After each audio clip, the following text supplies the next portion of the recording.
Good Sunday afternoon, everybody. So I hope everybody is doing well. It's beautiful here in Michigan, a bright sunny day. Actually pleased that I have enough natural lighting to have everybody join us. Go live with Celiac Project. Yes. Sorry, my phone is not doing what I want it to do. Right? Hi. So today we are interviewing with Michael Frolichstein. I probably butchered that, Michael. Hey, Michael, how are you? I'm good, Margaret. Good to see you. Thank you for doing this. Thank you for inviting me along. Yeah, okay, so I probably just butchered your last name, so you just say your name for me again. Okay, it's not the first time. It won't be the last. Frolichstein. Okay, I said Stein, so that would be It's potato, potato. right, right. I Exactly. It's am proud fine. of myself that I've written enough times that I think I spell it right consistently. So Okay. I'm like, all right, I'm proud of myself for that. Exactly. Anyways, I've been called much worse things than that. So, Amen. Steinstein, it Right. goes both ways. So yeah. Yeah. My maiden name was Castle. That was, yeah, lots of interesting things that happened with that name. Okay. Okay. So so for those who are joining, if you don't know Michael, he is the filmmaker that created the Celiac Project movie, and it is airing today in Michigan, 2 o'clock or 3 o'clock, depending on where you live. Here in Flint, it's going on at 2, so just about an hour from now. And then Grand Rapids and Kalamazoo, I think, 3 o'clock. So, hey from Columbus. I have I have some good friends from Columbus. So I sent you a couple of questions to kind of give you some headway or some update or whatever. So your name is Michael. So tell us, how old were you when you were diagnosed with celiac disease, Michael?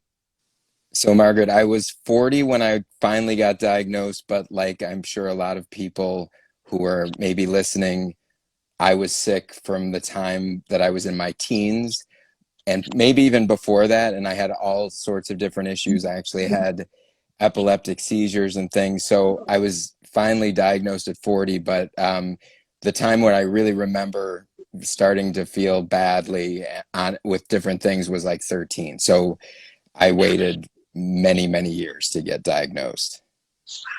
That's amazing because usually they tell us like 6 to 10 years for diagnosis. Then again, that depends on if you have a doctor that puts all the pieces together.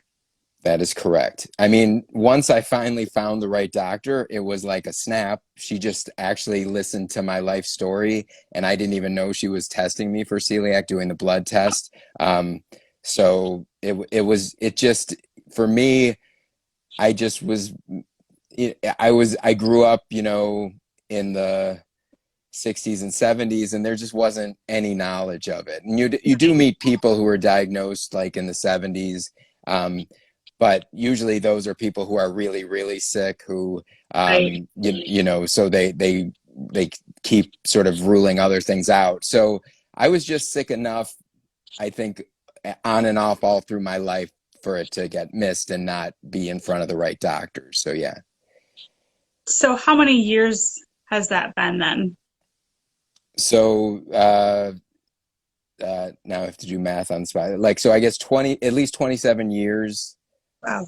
of experiencing symptoms before getting diagnosed. So yeah, Yeah, mine was similar. Like when I made the connection, like had symptoms and I was in high school. I'd fall asleep after lunch every day. I had a great French teacher who was very compassionate. She didn't get that's mad at me. nice. That's But I nice. didn't get diagnosed till I was 22. So right before I graduated from college.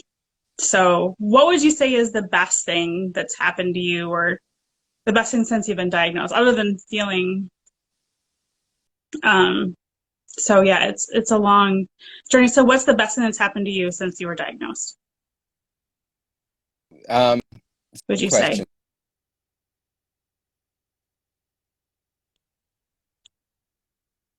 question. Meeting people like so wonderful.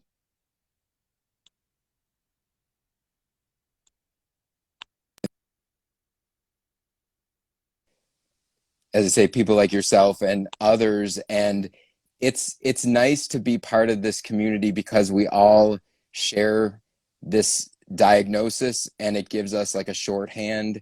Mhm. You know, a good example is I've gotten really, really tight with my podcast partner, Mhm. and he has more food issues. Cam, shout out to Cam.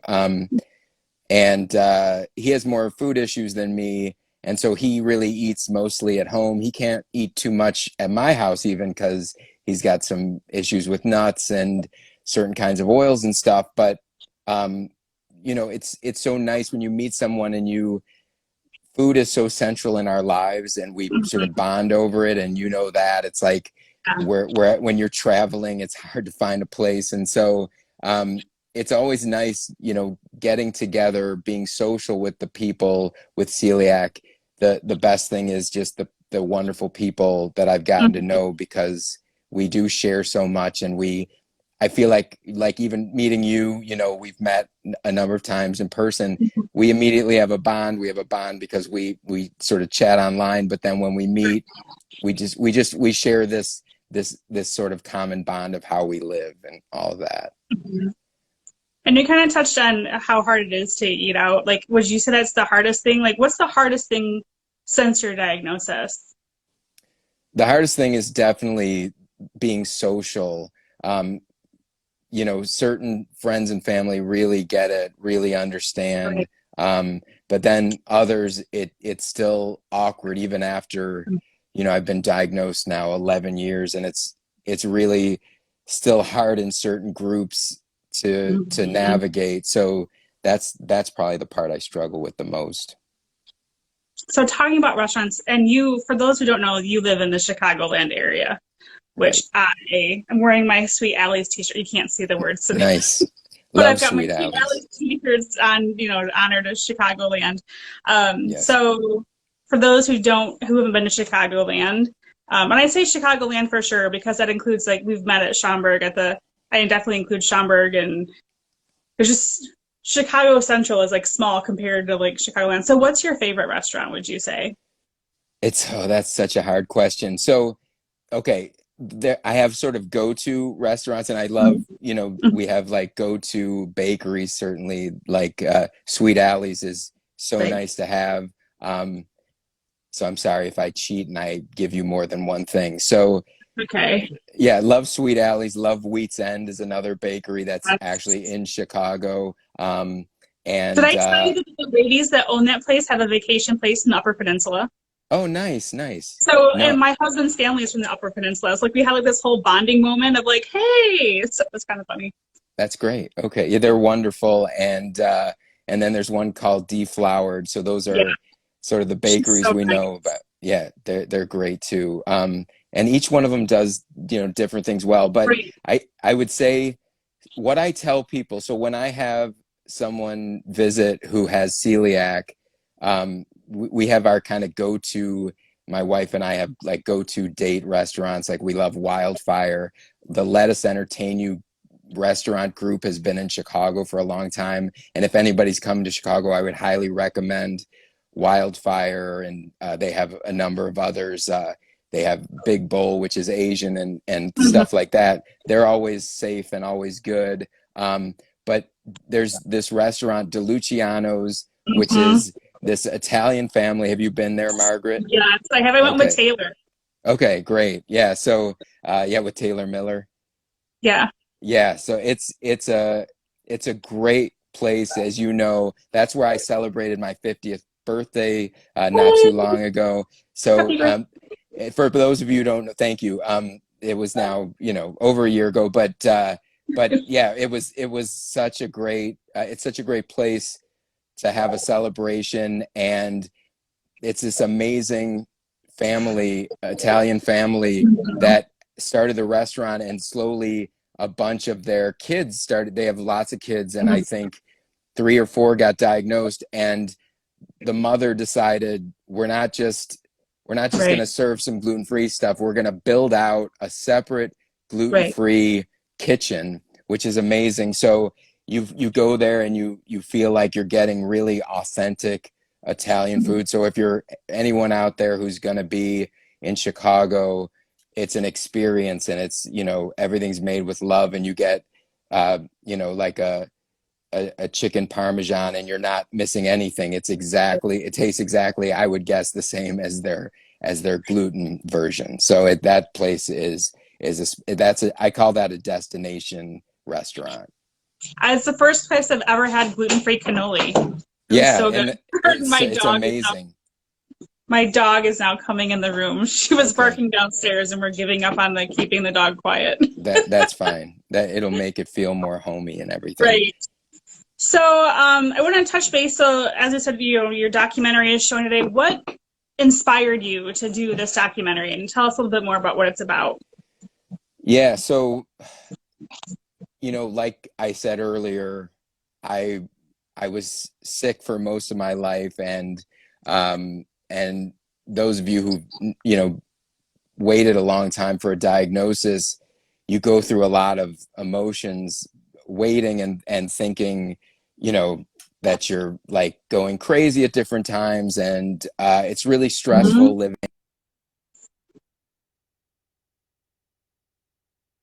Who told you? So then, getting this sort of simple blood test, getting diagnosed was one of the easier things of my life.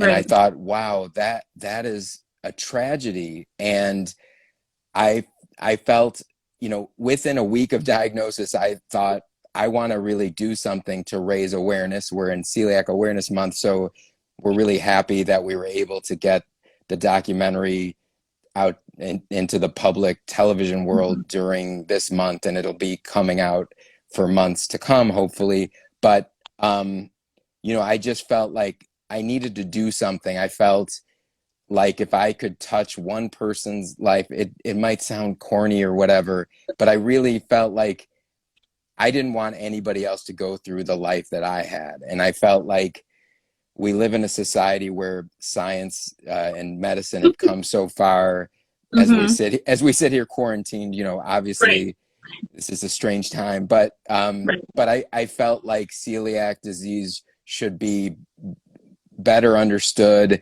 that there should be better testing to understand, so many of us aren't kind of lost and struggling for so long. So I then embarked on reaching out to people, and it was really interesting, Margaret, because I didn't even have to look really far. I just started in the Chicago area and found so many people whose stories were much more dramatic than my own, who had sort of Mm-hmm. multiple hospitalizations and unnecessary surgeries, and on and on and on. And so when I was just doing some preliminary, like reaching out and talking to people, I thought, well, this has legs. I think Mm-hmm. it validated that I wasn't alone, that there were so Right. many stories, and I really, as a filmmaker, just want to tell other people's stories. As people will see if they watch the film on television, my family story sort of unintentionally becomes a big part of the documentary, Right. because these Your dramatic, nephew. yeah, my nephews and my dog. So when I first started, I was the only one in my family, and then shortly after we started, my daughter, we didn't really we talk about it in the film, but yes, one of my nephews had symptoms, so I started following them to visits, and it became really, really personal and really sort of diverse, because I think, I have different family members. I was diagnosed, and I was the typical, waiting years and years. And then because I was diagnosed, my daughter got diagnosed really, really Mhm. young. And then we have Right. someone I don't want to spoil the film for people, but there is sort of someone in my family who gets diagnosed pretty much asymptomatic, which Yes. is a big part of the celiac story. So, so I made it thinking I'm just going to talk to people, I was fortunate that the International Celiac Symposium happened to be in Chicago one of the Oh, that years. year. Yeah, one of the years that I was Mhm. early on in the process. So I was able to, get in front of the top experts. Dr. Fasano's in the film, Mhm. Dr. Leffler, Dr. Peter Green, Mhm. and some international doctors. And Right. so things were falling into place, and I was able to really get really good access, and because I wanted to also I wanted to have the top experts talking about what celiac is, but also be grounded in personal Right. stories. So it has the emotional grounding. So hopefully we did that.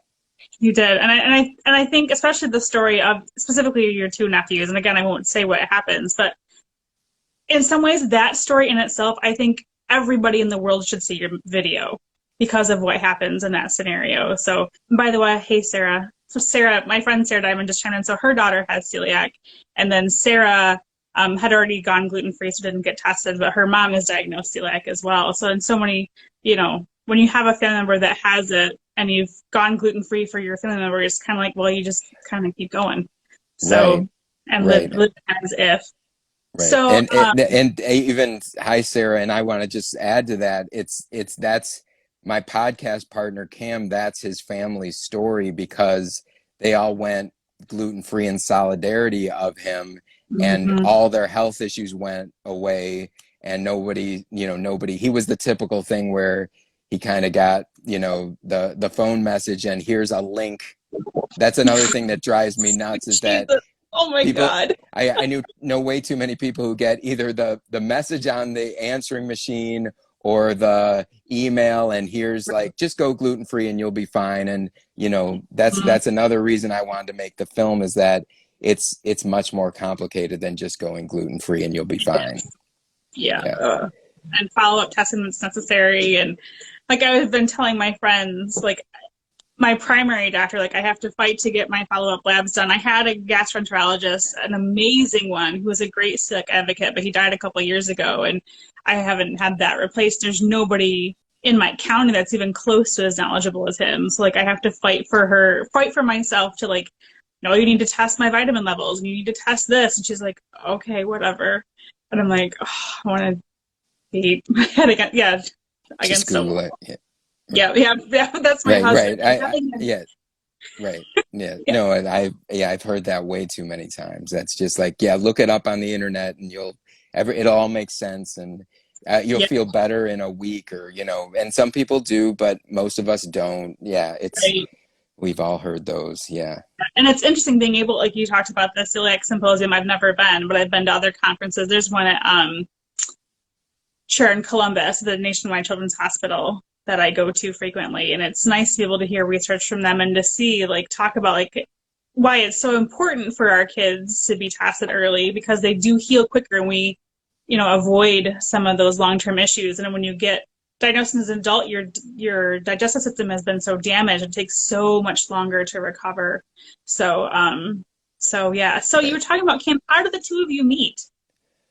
So we've actually met it around the documentary. So I live in Evanston, Illinois, where Northwestern University is. He lives in a suburb called Buffalo Grove, which is quite a bit, he's like 35 minutes away from me. But he had just gotten diagnosed and it was really meant to be. So he was constantly trying to look for information about celiac disease, and so he had like a search on like a Google search set up so that anytime there was any kind of event anywhere in the Chicagoland area, he would know about it. And he saw that at my hometown library, they were screening the documentary shortly after it was done. So this was like, I think 2015. And so he showed up with his dad, and he always tells me the story like he's not, especially then, he was still coming to terms with his celiac, Right. and he he said to his dad, he says he never does this, but he's like, I want to meet the director afterwards because we did like a Q&A, and Right. he was standing behind another gentleman, and who happened to be, I used to work in the commercial business in Chicago, Mhm. editing commercials, Right. and there was an ex-client of mine who worked for Leo Burnett, and Cam's ears pricked up because he heard, uh, you used to work at Cutters, right? And so when Cam introduced himself, it's a really weird small world. So Cutters is a company we both worked for. It's not a big company. It's big by, Chicago editorial standards. And I Right. worked in the main Chicago office. He worked in one of the satellite offices in Santa Monica, California Oh, at the wow. time he was diagnosed. So we had that in common right off the bat. And then we I knew I wanted to do something to continue, something that was more sort of malleable. You make a film and Right. it is what it is. And there were, I always get emails and messages from people. You didn't talk about comorbids much. You didn't talk about Right. this, that, and the other thing. And in an hour long film, you You're right. can't. It's for time. Yeah. Right. You're limited. And I always knew I wanted to, whether it be video or audio, wanted to keep expanding on different Hmm. topics.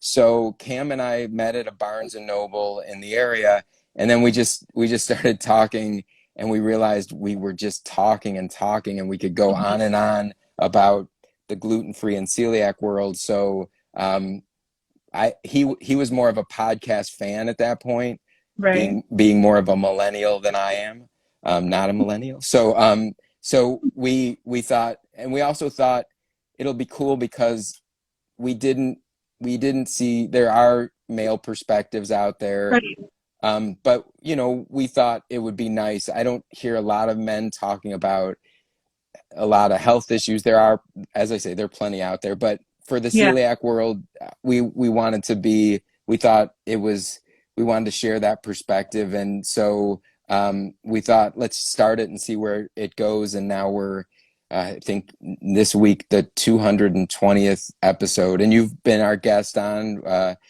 that was a lot of fun. Yeah, Well, at least. two. Yeah, because like one was at the fair in Indianapolis, and then one the other conversation about communion, which Right, right. was very interesting. That was a fascinating. I really liked that So, one. So yeah, that was fun. Yeah. did So you get so any yeah. pushback from that episode at all? Did you have? I mean, I don't think I've heard any negative comments. Did you have people be like, "Why are you talking about this?" I'm just curious No, from your end. nobody ever said that. And yeah, what Margaret's talking about, we talked about how the communion wafer had to have a certain amount of gluten in the host, and I'm not Catholic, Right. nor are And, you. yeah. Um, No. right, and I'm happen to be Jewish, and so that was a show that I like all the things we do, we want to always be respectful, Right. and that, so I was like, we don't really talk politics or religion much, Right. but we thought it was I thought it was a lot of fun recording that. I only heard positive things about that. Yeah. People seem to really uh, enjoy it. So And every time, it's so interesting, every time I reshare that my blog post is called When Faith and Food Allergies Collide. And because obviously dietary restrictions are more than just celiac disease. And the stories I hear from people are like, oh my gosh, thank you for sharing this aspect of it because this is hard and nobody talks about this. And this is what my church did to me, or this is my experience, or my church has this fantastic experience. And I wish, come to my church and, yeah, whatever. So it's definitely, as we talk about celiac disease, is because food is a part of all of our lives. This is a whole social experience. So exactly. speaking of more than 200 episodes, like, are there any episodes where you're like, oh wow, that took a turn I didn't expect, or this really funny thing happened, or just an interview with someone that really kind of sticks out in your head? Okay, well, it's hard. It's like there's so many Right. that stick out. Yeah, there are moments. It's more like when you ask me that, I have this visceral reaction where there are moments, Cam and I, before quarantine, I have like a home studio, Right. and there are moments we look at each other, and there was a moment, I'm trying to think, where our jaws literally drop because people tell us stories that we cannot believe. I think one that comes up, I, I love so many of them. I love having Mhm. guests. In the beginning when we started off, and I hope we've gotten better because uh, Mhm. I hope from doing 220 Right. that you get better. But I know I trip over my tongue a lot more in the early ones, and then I realize I just edit.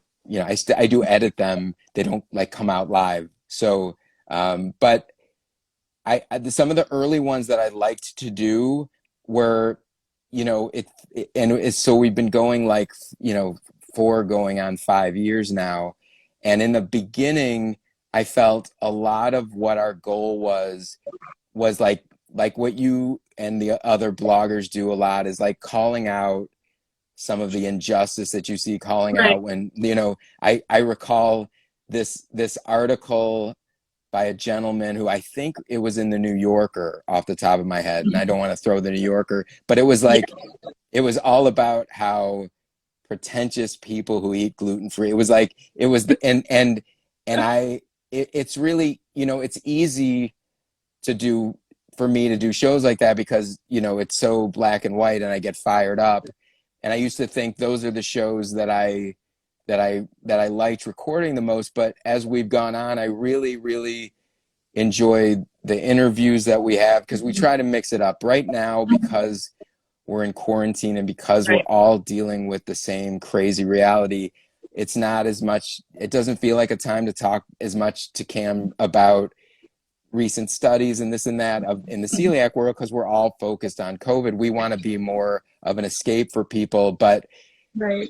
some of the jaw-dropping moments lately, we had a,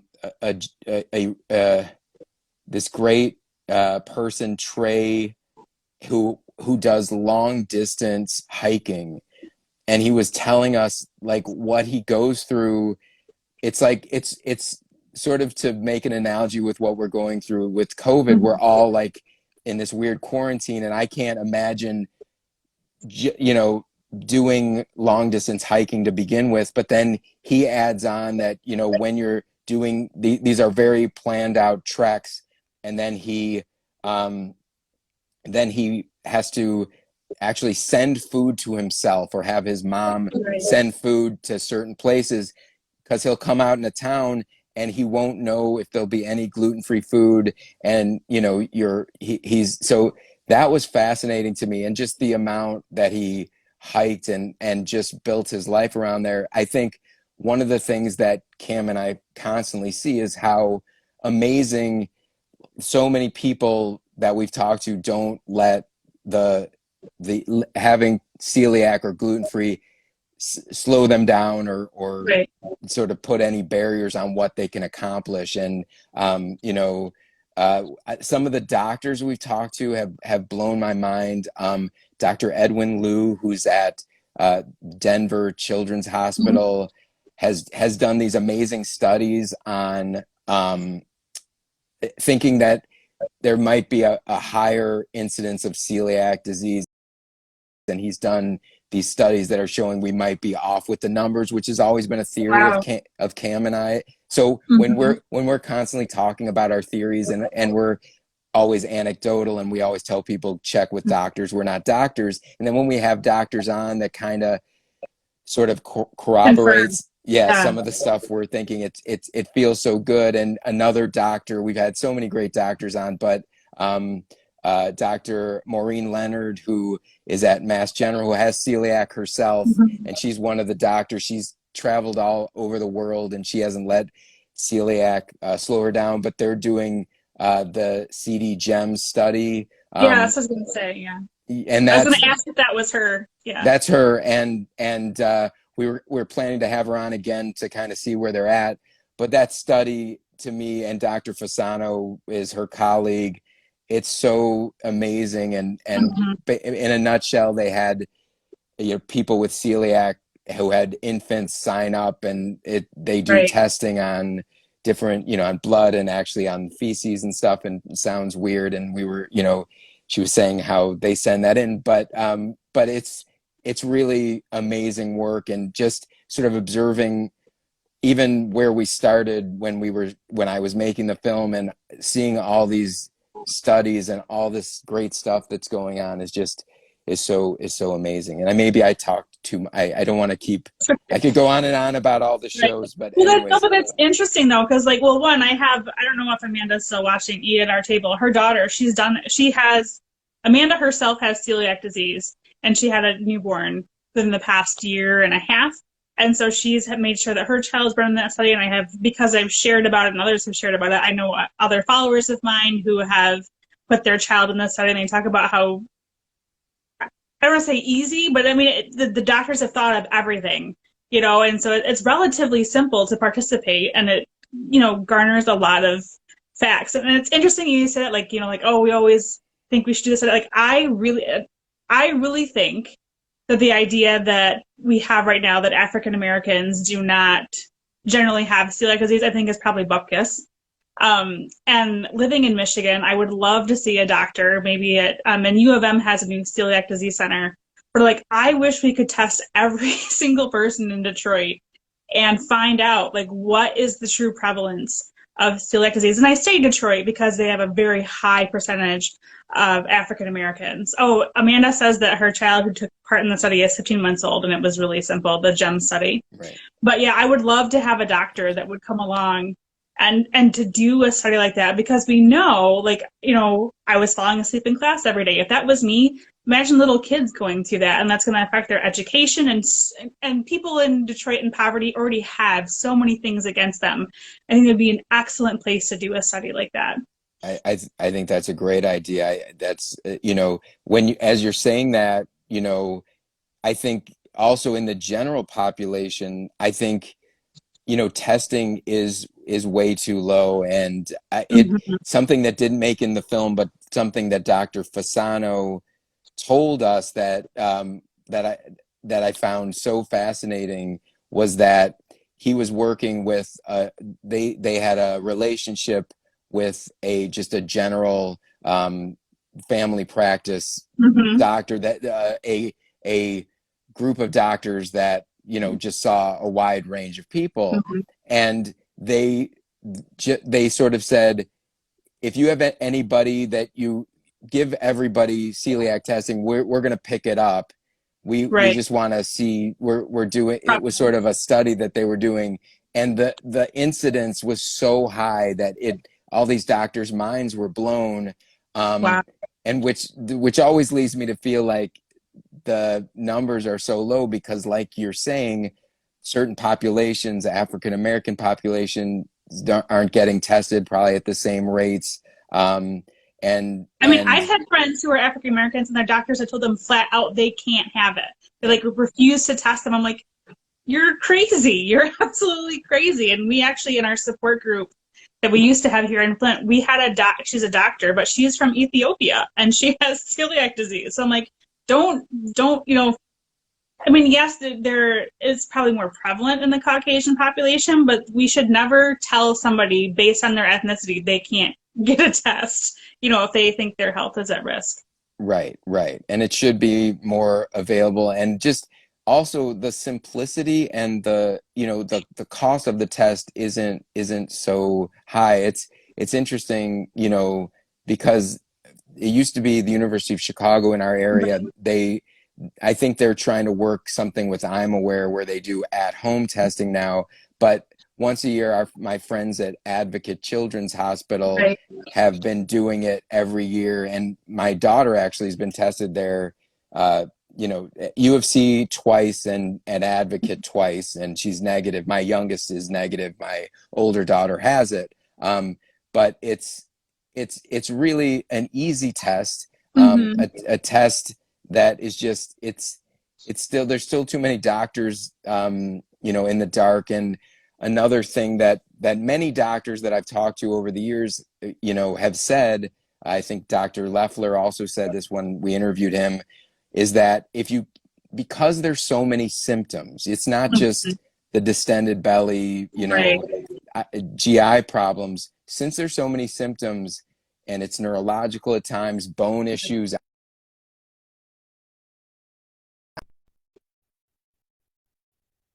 just test them for celiac. And Right. it doesn't, it just, that's why, that's kind of big part of the Celiac Project mission, is to just get the testing up and diagnosis rates closer to where they should be. Just help people who need answers. Exactly. That's so true. And so for like, I actually had somebody message me, like she has celiac disease, and she said that her doctor tested her son because he had symptoms, and he knew so little about celiac disease. He was using old blood tests that we don't even use anymore, and he had to look it up in a textbook. I'm like, this isn't that hard, people. It's not, Right, no, right, it's not like testing. It's not like we're Dr. House or something and we're testing for some really bizarre, random thing. Like we're more common than people realize. right. So, I yeah. still hear that story more than I'd like Mhm. to. So yeah, it's frustrating. Um, so a couple other quick questions. Okay. And if anybody else has questions, there's quite a few people on. Thank you. I'm terrible. Like I want to talk to Michael and like look at his face. So like if you're asking questions down below, I'm sorry if I'm missing them. My husband's being really great and he's watching. No one's asking questions, he says. So um real quick, favorite gluten-free brand? Oh gosh, that's hard. Whittling it down. So Like maybe what company do you find stocked in your kitchen maybe more than others? so so we use it's so hard. We rotate things. So Mhm. we really, you know, we really love the, you know, Aldi brand, the Live G Free. We get a lot of their stuff. Um, because those of you, I mean, I grew up in Aldi, wasn't uh I didn't know anything about Aldi, and Right. now Me neither. it's really they've really changed the way their store is, and it's really great because you know we can get their bread there. They make these great wraps. You know, I'm somewhat obsessed with the Simple Mills almond crackers because I feel Mhm. like you know I like salty things. Like I like, you know, my daughter Jessica, who has celiac, she could go through bags of the Snyder's gluten-free pretzels. Like she got that gene from me where I just love like salty snacks. So I Mhm. like I like the Simple Mills, the almond crackers, because I feel like I eat so many rice products, um, Right. that I'm just made of rice now. And so it's nice.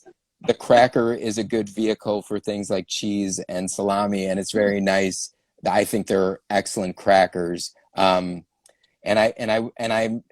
can't really do oats, so and I love I granola. can't. Yeah, so I have you tried? Oh, now I'm gonna forget the Is it name. Kitch Fix?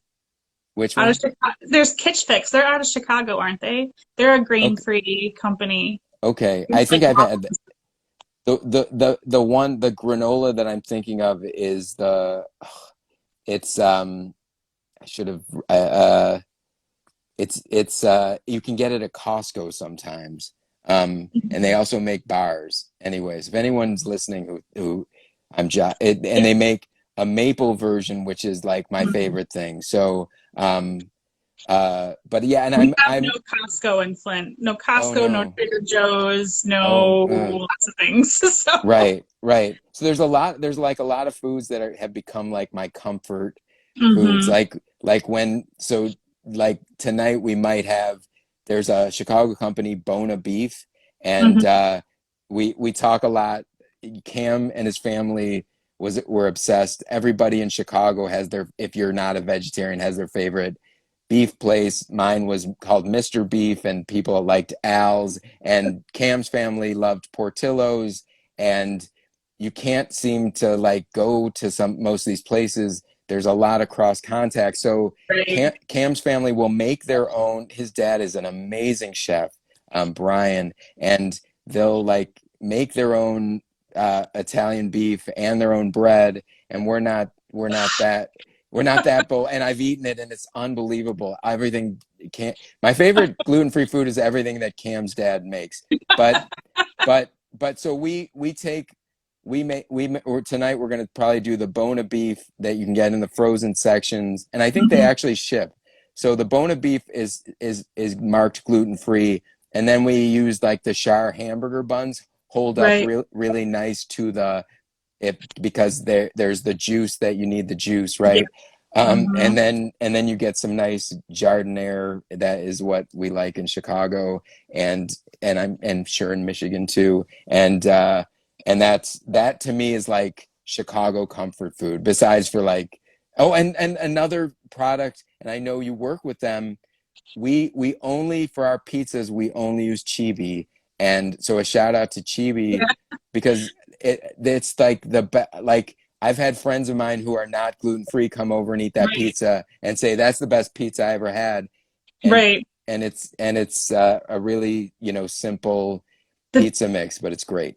the dough is so easy to work with, and I'm sure you've seen my website. Like I've got recipes for like other things that aren't pizza, and it works actually really well if you put enough butter in it. It works really well for a pie crust, so it doesn't fall Oh, apart, which is we great. And it's we funny because I have gotten to know Richard, the owner, so well.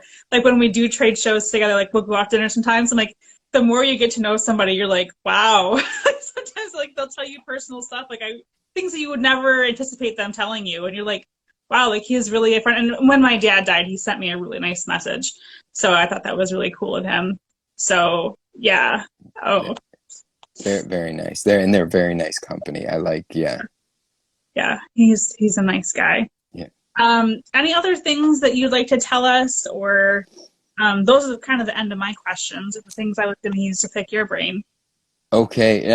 No, yeah, we've covered so much. This has been a lot of fun. I will say thank you for doing this. It's fun. I want to try to, I know I want to like it's what's been fun. So the film, it's been sort of a Herculean task, Yeah. Herculean task to one of my goals was always to have it on PBS because I wanted great Mm-hmm. access for free for Right. people to see it.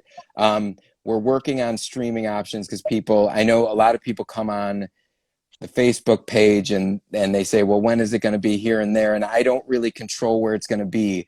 Where Right. it's offered to all markets and all markets are kind of independent. So we've let it's sort of out there, and the ones who, it's even more complicated with COVID-19 going Right. on. So the name is the Celiac Project it's just the Celiac Project. So I saw someone asked about it. Yeah, thank you. My husband's like, Yes, Maggie, you need to repeat these things. I'm like, oh, I forget all that stuff because I don't like to interrupt people. right. Well, except for my husband, I like to interrupt him, but that's different. So, Right. And I see a nice thank you. Everyone's got something. They wrote an amazing book. Thank hmm you for the kind words about the film. They're great friends of ours now too. She and I have been. I just bought some matzah farfel, and I was like, okay, tell me what to make with this because it was on clearance after Passover. Uh, So we've been having some conversations back and forth. It's been cool. yeah, that's very cool. I mean, this is the most fun thing is like the people that hmm connecting with you and others. It's like it is, like I said before, a really amazing community. So what I was going to say, eventually we will have, I've been so focused on this. hmm There will be streaming out, but we are constantly getting updates. So if you're listening and you're not in Michigan or any of the other places, because I know um, it's been all over and there's more coming. So we have Good. we have a part of our website that it gets updated every.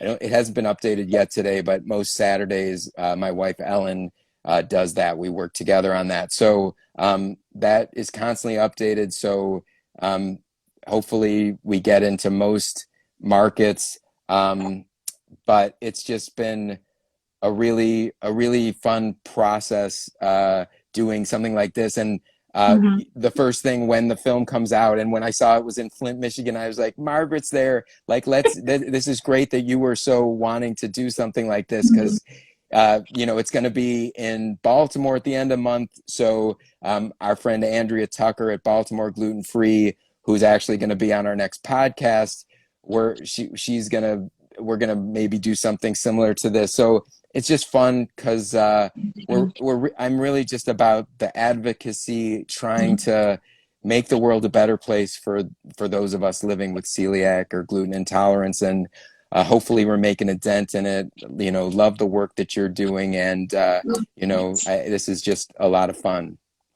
Hopefully we can get it because Detroit it surprises me. Detroit is the one place that it's not on PBS. And again, talking about like testing there, and I'm like, we need it in Detroit, but Right. maybe we'll be able to get them to push them or something, get them to add it Yes, I later. hope I So, hope so. Yeah, yeah. And mhm. it's interesting.